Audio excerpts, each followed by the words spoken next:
Hola, buenas tardes y bienvenidos. Me presento, soy Amadeo Uriel, secretario de la Asociación Meteorológica Española AME, y estoy aquí hoy con ustedes para presentarles la segunda de nuestras charlas que dentro del aula Moral hemos dedicado a la celebración del Día Meteorológico Mundial. Este año el lema de la celebración es Los océanos, nuestro tiempo y nuestro clima.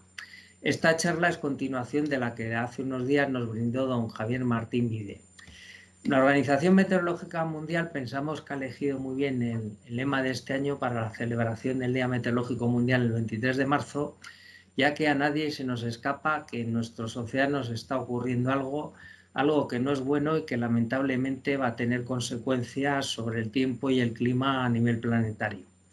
Para hablar de esto con conocimiento científico de quien conoce a fondo el tema y además está acostumbrado a hablar con los medios y a hacer divulgación en el día a día, tenemos hoy con nosotros a don José María Sánchez Laule Ollero. José María, tenemos tres vertientes, ¿no? como persona. La primera, que es meteorólogo del Estado, trabaja en la Agencia Estatal de Meteorología y es director del Centro Meteorológico de Málaga. Una segunda vertiente es que es socio del AME, donde es director de la revista Tiempo y Clima desde hace 7 años y siempre colabora estrechamente con nosotros pues, en todas las actividades que tienen lugar en la asociación.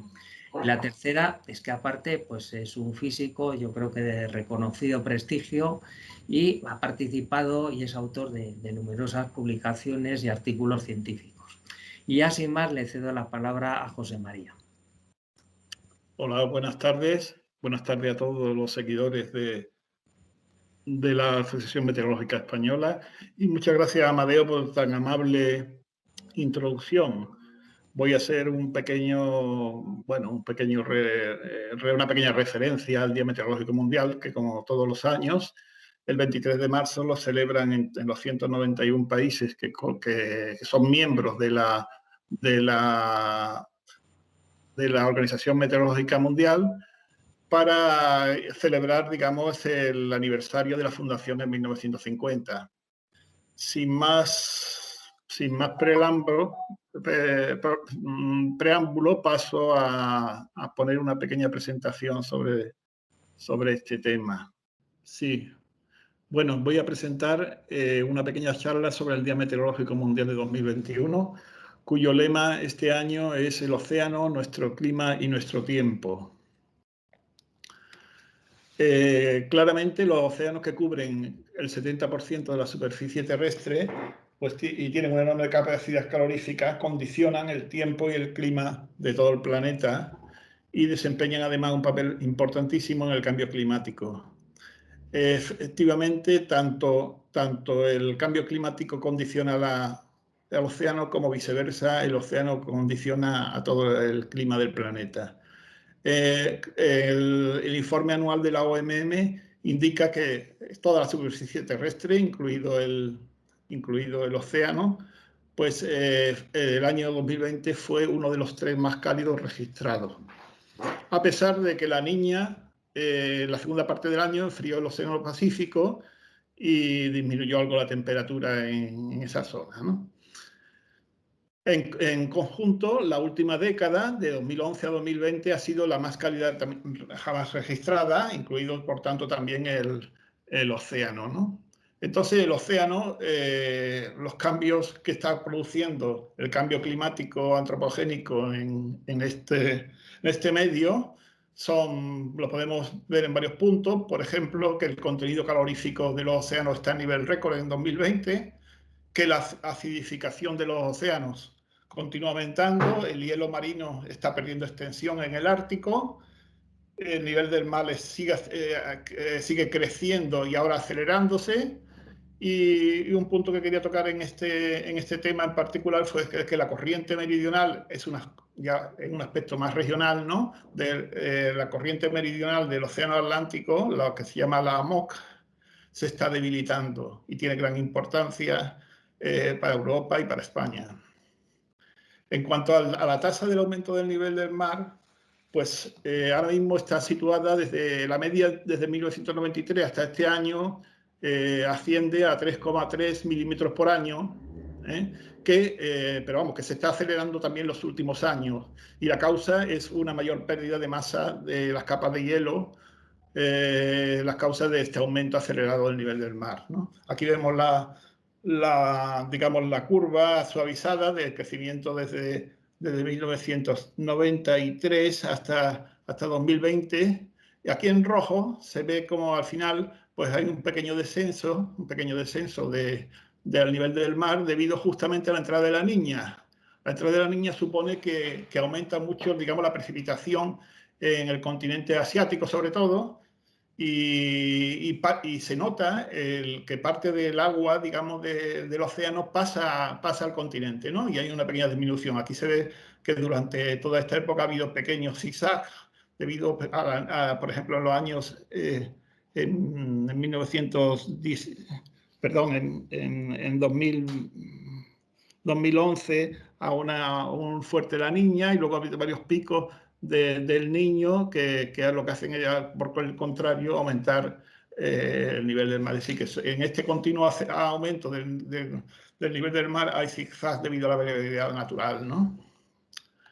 En cuanto a los océanos, una cosa muy importante y que está amortiguando, digamos, el cambio climático es el hecho de que el océano absorbe el 23% de las emisiones anuales de CO2 antropogénico a la atmósfera, y así contribuye a paliar parte de esos impactos del cambio climático.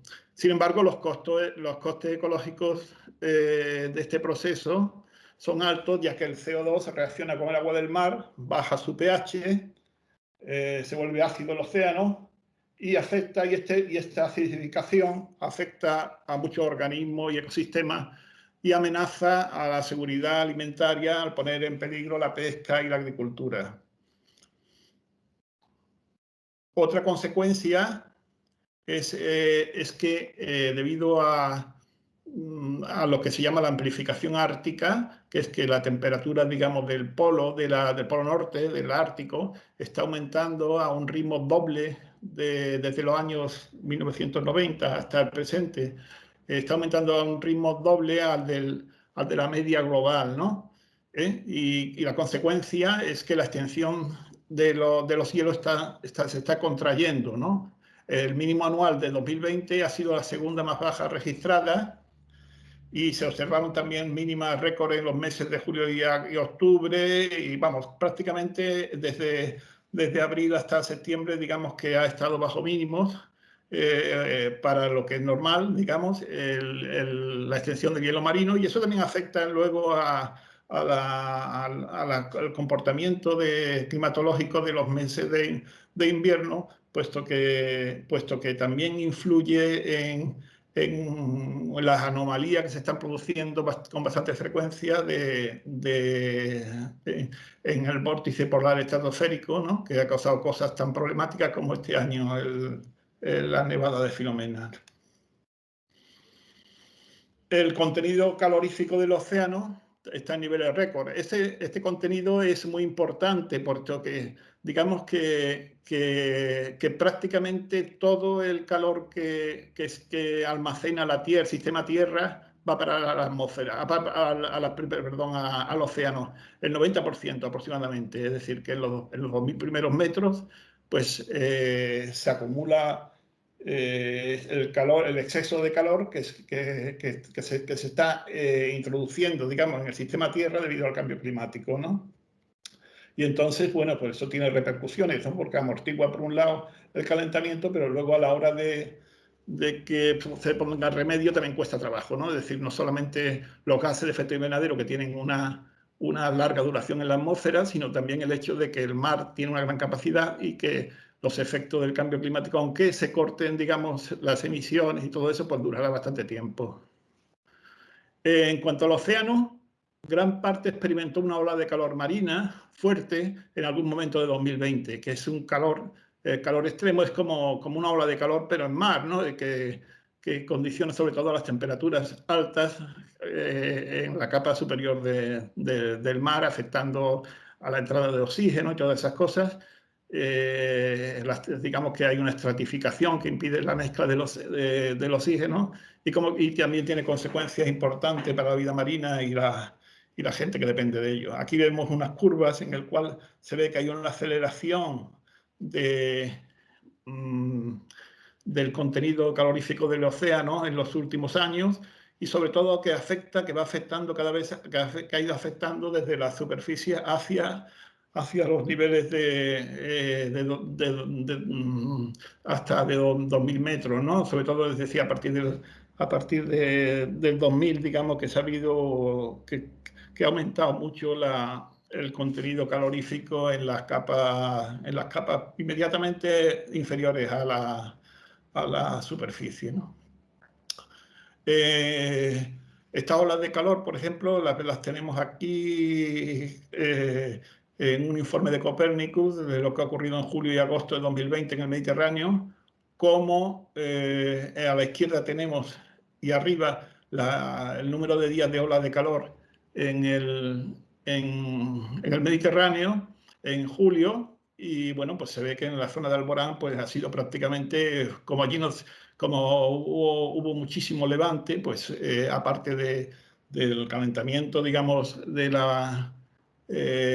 calentamiento global que interfiere en todo este proceso, pues además del efecto local del tipo de variación de circulación que ha habido este año, pues se ha producido en el mar de Alborán, pues en julio, pues un número altísimo de días con olas de calor marina, ¿no? Y además con mucha intensidad, como vemos a la derecha y arriba, que vemos bueno, la intensidad de la ola marina en julio pues ha alcanzado niveles extraordinarios, ¿no? Niveles por encima de severos, extraordinarios, y durante bastantes días, ¿no?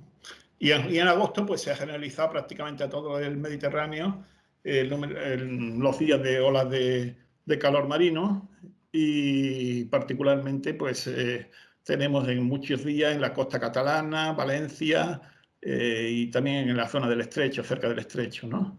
Y la intensidad, bueno, pues quizás ya no ha sido tan dura, tan intensas como en julio en el Alborán, pero también han sido con cierta intensidad pues, severo en puntos de la costa española. Esta tendencia al rápido calentamiento del mar de Alborán se ha asociado, que está ocurriendo, se ha asociado a un fuerte aumento del número de días de ola de calor marina, particularmente en estas 2 últimas décadas. Aquí vemos en un informe de 2021 de Chen y coautores cómo todas las zonas marítimas, todos los océanos, realmente pues ha habido un aumento, sobre todo a partir del año 2000, del contenido calorífico en todas partes. Pero sobresalen precisamente el Mediterráneo y el Atlántico Norte como las zonas con mayor subida en contenido calorífico, como vemos aquí, ¿no? Es decir, aquí ya llega casi a 1,5 por 10 elevado a 9 en el Mediterráneo, en julio por metro cuadrado, y bueno, en el Atlántico pues algo menor, pero vamos también. Es decir, que estamos en una zona, la península, entre 2 mares que son, digamos, récord en contenido calorífico, ¿no?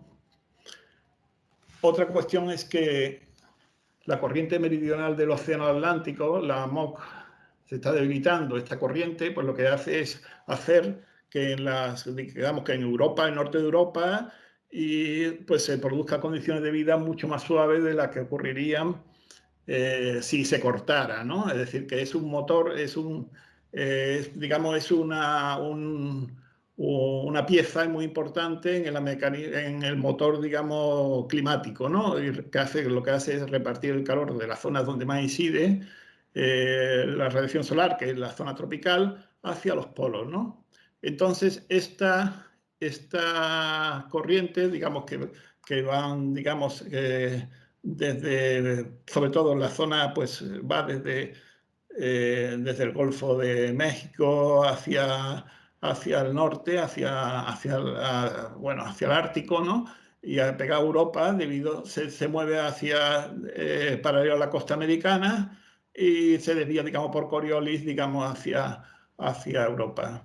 Bueno, eso facilita mucho, o hace más fácil la vida en Europa, en el norte de Europa. Y luego, por enfriamiento y, digamos, por un proceso que se llama convección oceánica, pues por la diferencia de densidad al enfriarse, pues se hunde, digamos, al enfriarse esa masa de aire, digamos, las corrientes superficiales del océano y vuelve, digamos, a 2-4 kilómetros de profundidad, digamos, en azul lo tenemos aquí en esta diagrama, hacia latitudes bajas, y así lo que hace es repartirse el calor, ¿no? Pues posiblemente estemos, las últimas investigaciones, digamos que estamos en el punto menor de intensidad de esta circulación en los últimos 1000 años. El IPCC ya anunciaba que se iba a reducir, digamos, esta circulación, y con el cambio climático, pues lógicamente, en principio, pues se va a seguir produciendo, es decir, esa debilitación. Y ahora mismo se estima que podría reducirse en un 34 a un 45% para finales de siglo, ¿no? Bueno, esto supongo que esto es si no se toman medidas, las medidas oportunas, como son se cumplen los compromisos de París, ¿no? Del Acuerdo de París de 2015. Bueno, a finales de siglo, depende un poco de cómo sea el calentamiento, podría incluso acercarnos a un punto, lo que se llama un tipping point, ¿no? Los anglosajones, un punto de inflexión en el que el sistema de corrientes, que hasta ahora se ha mantenido bastante estable en los últimos años, a pesar de haberse reducido, podría volverse inestable, ¿no? La probabilidad es pequeña, pero no conviene jugar a esas cartas. En realidad, pues lo que está ocurriendo en esquema es que lo más importante es que se está calentando, digamos, la costa de Norteamérica con el cambio climático, ¿no? Pero es más que el cambio climático por la pérdida de intensidad de la circulación, que hace que la velocidad, digamos, meridional de la corriente pues sea más débil, y entonces, digamos que la Coriolis afecta menos, y entonces la corriente tiende a situarse pegado a las costas americanas, ¿no? Y esta parte entonces de al lado del oeste norteamericano pues se está calentando, ¿no? Y por la pérdida de intensidad, pues claro, lógicamente la parte del norte de la región está subpolar, ¿no? Del Atlántico Norte, pues se está enfriando, ¿no? Y eso digamos que ahí está lo que llaman el cold blob, que digamos que es el agujero negro dentro del calentamiento, porque es un agujero prácticamente de los pocos estables en el balance del calentamiento durante estos años, que es una parte fría, que corresponde, digamos, a una respuesta a la pérdida de intensidad de la AMOC, ¿no? Aquí tenemos un mapa en el cual indicamos, se ve de Chen y coautores, la anomalía de contenido calorífico oceánico en los primeros 2000 metros en relación, es decir, la anomalía con relación a la media del 81-2010, y vemos cómo en la zona esta de las costas, en la costa oeste del Atlántico, sí, la parte oeste del Atlántico, pues se está calentando de una forma, digamos, primaria, ¿no? Es decir, hay un fuerte calentamiento, y esto es debido a que la corriente tiende a circular más paralela, más hacia el norte, circular más pegada a la costa americana, mientras que aquí vemos el enfriamiento, la disminución, el único punto de disminución en relación con esta referencia de temperatura de los últimos años en la zona del giro subpolar, ¿no? En el resto, en la parte del Atlántico y en Mediterráneo, vemos cómo verdaderamente pues estamos en una zona, la península ibérica, salvo en el noroeste, pues está en una zona de fuerte calentamiento.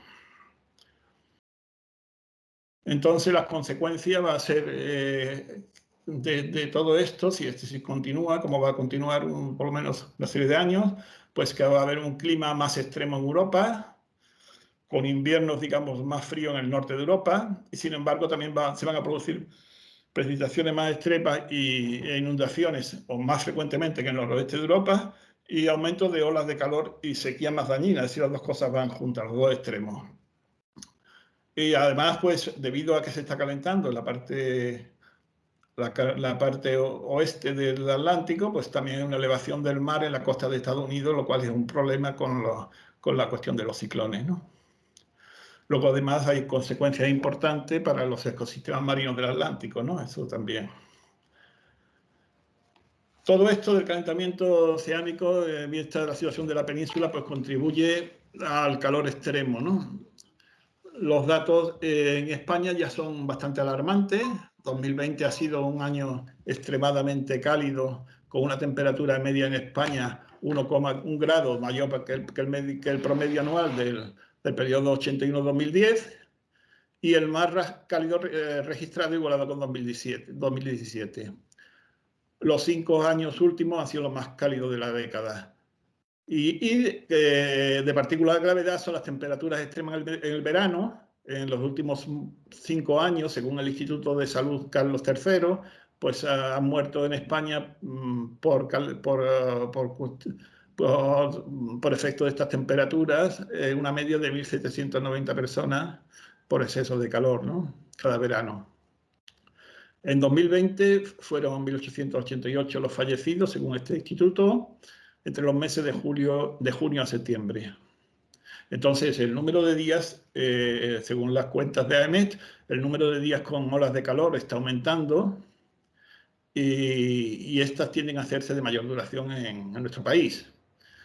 Las proyecciones, además, de cambio climático indican que las olas de calor pues, serán más frecuentes, intensas y de mayor duración.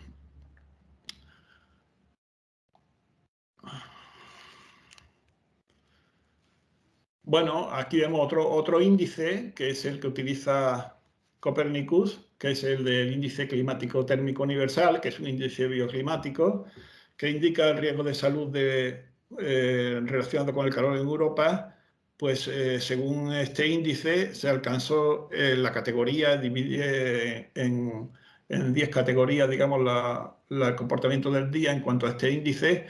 Y digamos que en el índice de estrés por calor muy fuerte, que es la segunda categoría, digamos, más alta, ¿no? Y más peligrosa en cuanto a temperaturas altas, pues fue el número de días en España fue el más alto de Europa, como vemos aquí en este mapita de la derecha, que más de 40 días en muchas zonas del suroeste de España. Y bueno, pues quizás solamente igualado por las costas del mar Caspio o algo así, pero vamos, que hay que irse ya a norte de África para encontrar una situación parecida. Es decir, que estamos en una zona delicada en cuanto a temperaturas altas, en cuanto a olas de calor, ¿no? Las olas de calor, pues aquí normalmente la prensa y eso enseguida pues surge la calificación de origen africano, ¿no? En general, ¿no? Pero esto no está tan claro, es decir, no está tan claro, sino que no ocurre lo que ocurre en realidad, aunque las olas de calor al final, pues en muchos casos, pues acaban conectando con vientos de componente sur, de continente africano. El origen, pues en muchos casos es oceánico, ¿no? Y es decir, no siempre, aunque la península ibérica, por su situación y por todo eso, en verano es un horno, ¿no? O una sucursal de Sáhara, como dijo algún meteorólogo ilustre, pues normalmente, o en muchas situaciones, el flujo de componente este supone una ventilación del interior de la península. En otros casos no es así, ¿no? Y podemos ver un ejemplo del año ahora mismo bueno, del comportamiento en una ola de calor del verano pasado. Hay que decir que estas olas de calor de origen oceánico pues se corresponde un poco con las denominadas sequías landfalling, ¿no? que son sequías que se originan en el océano y cuando se desplazan a tierra alcanzan su máxima intensidad. Estas son más extensas, intensas y se desarrollan mucho más rápido que las sequías que se desarrollan en zonas sierras. Aquí tengo una referencia de 2020 de Herrera y Estrada, de la Universidad Americana, que trata este tema de las sequías. Bueno, pues en el caso de España, pues yo digo que el comportamiento de las olas de calor de origen oceánico es muy parecido, ¿no? Aquí tenemos bueno, aquí tengo puesto en el lado izquierdo el contenido calorífico de este año medio del Atlántico, ¿no? Y cómo en la ola de calor de las 3 olas de calor que hubo este año, pues la segunda, la de 25 de julio al 2 de agosto, pues que fue de 9 días, pues nos vamos a plantear en una posición intermedia el día 28 de julio. Vemos como una borrasca situada en el centro del Atlántico, ¿no? Pues digamos que arrastraba una estela. Bueno, esto quiero decir primero que voy a utilizar unos mapas que se utiliza en la predicción operativa de índices de predicción, digamos, de extremos, ¿no? Entonces, en estos mapas aparecen en verde, digamos, los extremos de precipitación. Quiere decir que esta borrasca llevaba en esa zona verde que tiene por aquí delante una intensidad importante de precipitación, quizás debido justamente a lo mejor a la conexión con las temperaturas altas, unas capas atmosféricas con temperaturas altas son capaces de mantener bastante más vapor de agua que unas frías, lógicamente, y entonces pues tienden a producir precipitaciones más importantes. Y luego en colores, digamos, amarillo y naranja, vemos los extremos relativos de cada zona para el comportamiento de la temperatura. Es decir, los naranjas son índices extremos de temperatura y los amarillos pues son también índices altos, aunque no tan extremos. En este momento, el día 25 de julio, perdón, el 28 de julio, pues en España, pues había, digamos, que estábamos dentro de la ola de calor, ¿no? En un momento, digamos, la ola de calor de tantos días, pues lógicamente, como los sistemas sinópticos no duran 9 días o 10 días, sino entonces digamos que hay intervalos, ¿no? Se puede partir una ola de calor en distintas secuencias, ¿no? En este caso, pues teníamos moderado calor alto, pero relativamente moderado, excepto digamos en Aragón o el sur de los Pirineos, que está bastante alto los índices, en la península ibérica con una baja térmica o una vaguada térmica invertida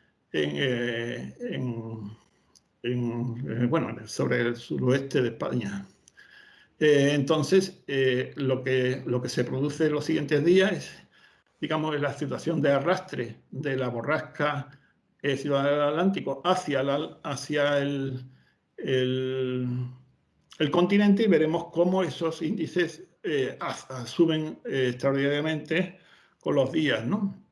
Es decir, pasamos al día 28 al 29, vemos cómo la borrasca se va acercando, digamos, va siguiendo, digamos, lo que es la situación del chorro en aquel momento, que se estaba situado alrededor de 50 norte. Y bueno, pues vemos como aquí no vemos más que los índices, digamos, más extremos pegados a superficie, es decir, que hay parte del sur que tampoco se va a ver mucho cómo está, ¿no? Puesto que realmente las temperaturas altas tienden a flotar sobre la superficie, ¿no? Y no se advierten esos extremos muy lejos, pero vemos como la estela en el acercamiento de esa borrasca al continente se va a producir un incremento fuerte. Ya de hecho en la península ibérica se ha aumentado bastante el calor, el índice de temperatura en el oeste de español, y cómo al acercarse, digamos todavía más, cómo se extiende ese ámbito de temperaturas altas, de temperaturas extremas a la parte occidental, digamos, de Europa, ¿no?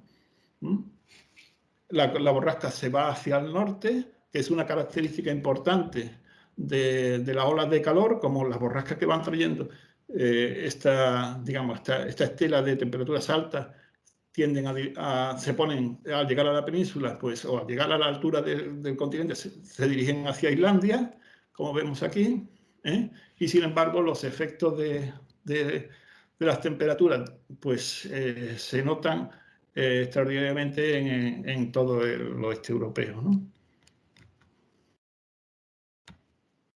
Bueno, al momento al siguiente ya el último día de la ola de calor, el día 25, el día 2 de agosto, y bueno, pero o sea, ahí ya estaba preparando otra borrasca en el Atlántico, ya de hecho ya estaba bastante al sur de Groenlandia, ¿no? Y ya estaba, digamos, llevando en su estela, digamos, otra masa de aire de temperatura alta hacia Europa, ¿no? Y realmente luego el día 5 se volvió a reanudar una ola de calor, pues prácticamente se puede considerar, salvo que hubo dos días intermedios nada más entre una ola de calor y la siguiente, no sé si pero los métodos estadísticos pues te dicen que hay que separarlo o no, depende de los criterios que se tomen.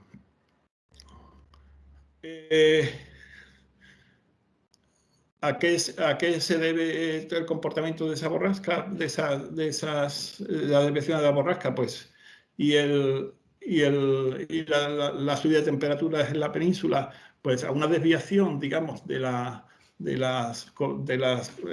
borrascas hacia el norte, que lo tengo aquí señalado, digamos, sobre el mapa de superficie. Este es el mapa medio de altura de eje potencial y de presión a nivel del mar medio de julio de 2020, digamos que las medias están encontorneadas y las anomalías con respecto a la climatología están digamos, sombreadas o en color, ¿no? Entonces, aquí tenemos, digamos, en niveles altos a la izquierda, el 300 milibares, la posición del chorro, ¿no? Que llevaba en principio la situación de la dirección de las borrascas, de la borrasca hacia Europa, y luego cuando en el mapa de la derecha vemos como hay una anomalía de presión alta, digamos, en el noreste del anticiclón de las Azores, ¿no? En el noreste, perdón, que hace que con los niveles altos se forme un bloqueo, ¿no? Un bloqueo que impide el paso de esa borrasca hacia Europa y se desvía realmente hacia el norte.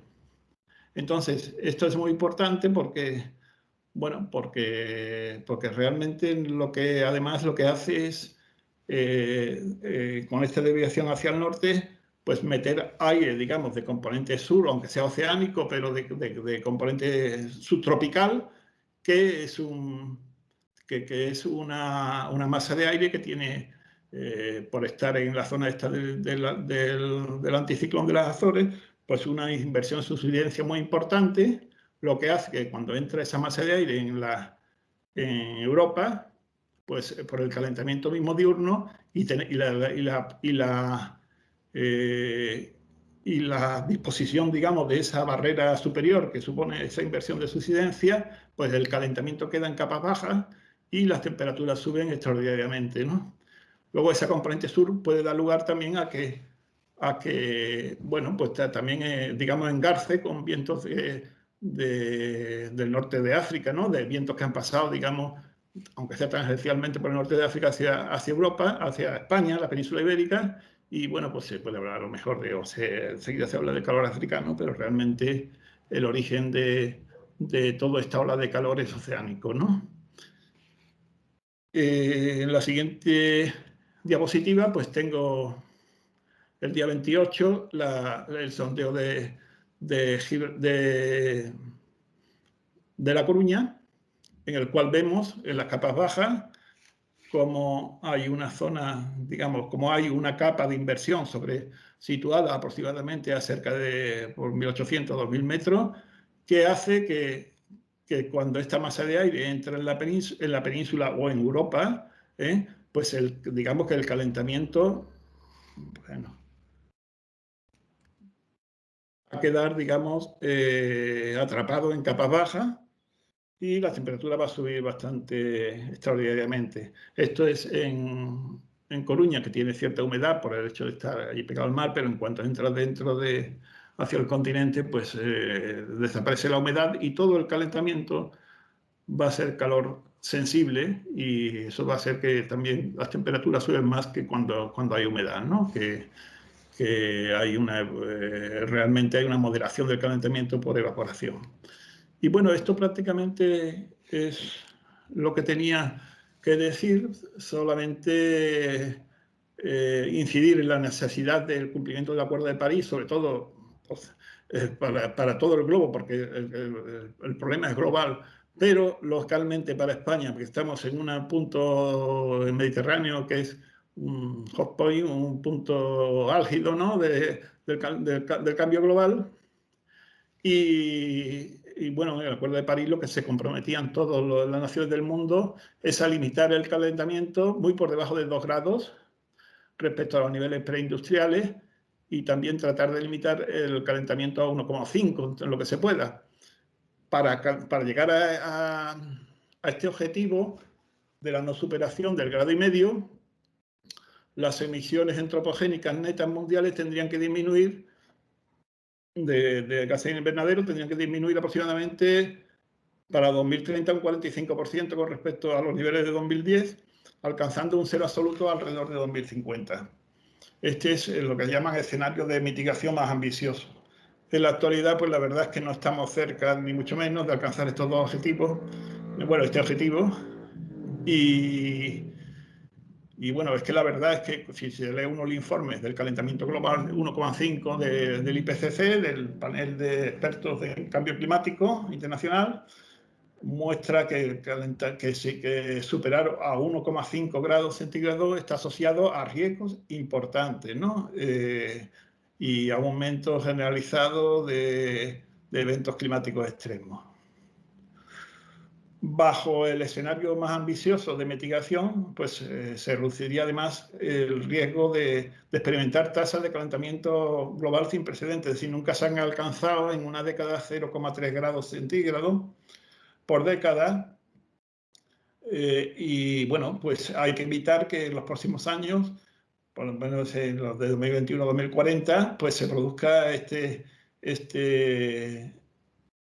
calentamiento, que es poco probable que se produzca, pero hay que evitar los riesgos. Y bueno, con calentamientos inferiores, pues las sociedades y los ecosistemas tienen la oportunidad de adaptarse y evitar los peores impactos del cambio climático, ¿no? Si ya superamos el 1,5, pues el riesgo aumenta bastante, el riesgo de efectos importantes, ¿no? De impactos muy importantes. Y nada más, esto es todo lo que quería comentar. Gracias por la atención y paso la palabra a Amadeo otra vez. Vale, muchas gracias, José María, por tu charla. Yo creo que nuestros seguidores habrán disfrutado lo mismo que yo. Con independencia de que todo lo que has hablado es bastante interesante, yo sí llamaría la atención, sobre todo a la hora de informar al público en general, esa idea de las olas de calor y las sequías que tienen origen oceánico, que hay que tener más cuidado con ese tipo de situaciones. Y ya, antes de despedirme, quisiera hacerles llegar una triple invitación, un triple mensaje a quienes nos están viendo en estos momentos. El primero es que, pues, si lo desean, que sigan asistiendo a las sucesivas ediciones de charlas del Aula Morán, que vamos a ir anunciando como siempre en nuestras redes sociales y que a posteriori colgamos luego en el canal de YouTube para que aquellos que no lo pueden seguir en directo o lo miran cuando pueden, pues lo tengan ahí a su disposición.